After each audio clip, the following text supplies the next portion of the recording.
অনেক সুন্দর, খাইতে অনেক টেস্ট, অনেক মজা, একটা সুন্দর খাবার।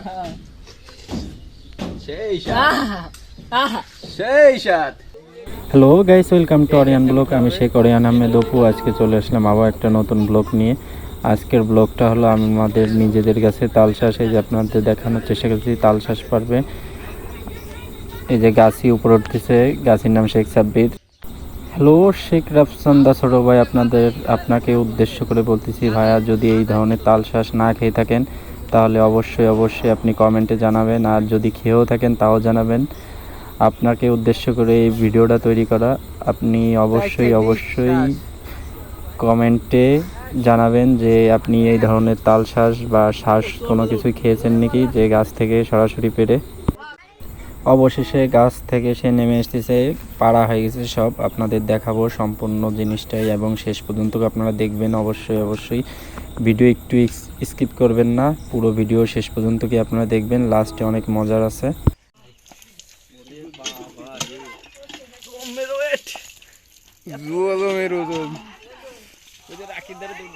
রাখিতে বাড়ি কষ্ট হয়ে গেছে।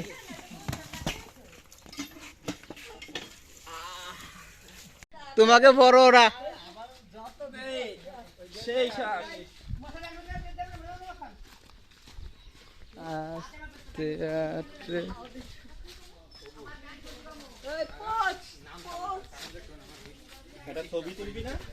তো পাগল হয়ে গেছিস তোরা। জানিস কি, খালি কইছি 2 দিন যে এই হইছে, আর কিছু শুনবি কাইন্দে দিতে তোর পায়ে দূরে ধরে ভাই কিডা রাত্রি এটা তো না। আরে শুনে তো না আইছে এবারে তো আতো এটা ডালিমের মেটটা। হারো সিমকে তো ওটা ভালো লাগে। ডালিমের মেটটা তোমার নাম কো কি, তুমি ডালিমের কা? ওই তো ডালিমের মেট আইছে। ওই বিটার নাম কলি বিটার আছে। ডালিমের মেয়ের কাছে ইশিটার মেয়ে জব্বার মেয়ে মায়ে তো মাই এই কুপানি ম্যানের একটু উঠো। কুপানি ম্যান উঠছে, সুদানি ম্যান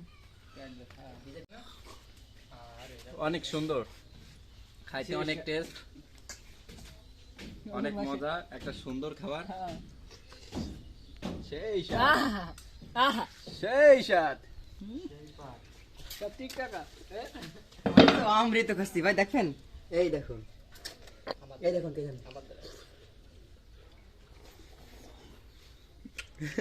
কন্ডোমের মতন চাই। আমি বলবো না গাইস, এটা সেই স্বাদ তো অমৃত গাইস। কাকে বলবো? এই যে দেখেন মালটা কি কড়া মাল। আপনারা ভিডিও শেষ পর্যন্ত দেখবেন আর আমাকে খাওয়াটা আপনারা উপভোগ করুন। এত স্বাদের খাবার জীবনও পাবেন না। দেখেন এই যে কি সুন্দর তরল, দেখতে দিলে কেমন লাগে, কিন্তু খাইতে সেই স্বাদ। সিজনের মতো লাগে।